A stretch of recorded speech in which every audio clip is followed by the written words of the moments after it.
Танытпойындар бұл Боб, және ол бүгін виноның отанында пайда болды.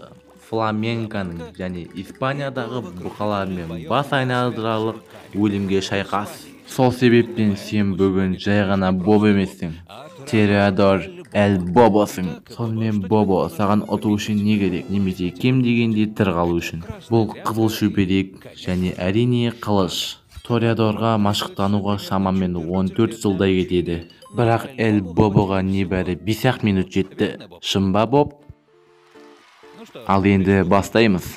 Өгіз төбелесінде тек 6 жастағы және 450 килограммға дейін бұқалар қатысады. Бұл бұқаларды әдейі үйретеді.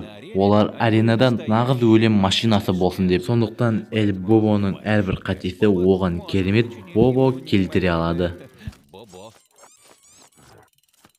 Бүгін саған қарсы 3 бұқа шығады.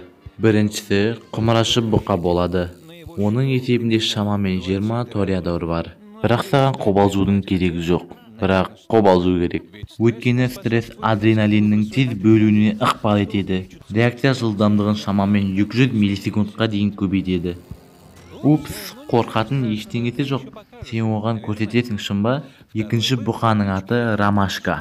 Оның 450 килограмм салмағында және 50 км/сағат жылдамдығында соққы күші 6000 ньютонға дейін барады. Оны әдейі бас дарк шкаласындағы максималды агрессия деңгейіне апарған. Оған 30 секундта жеткілікті. Эль Бобо ешқашан стейк пен сиыр еті туралы ойламас үшін. Не болды, сен жеңдің? Жоқ, бұл болмау керек. Сенде шынайы қылыш қайдан жүр? Экспериментті тоқтат. Осы видеоны достарыңа көрсет және каналға тіркел. Жаңа экспериментті өткізіп алмас үшін.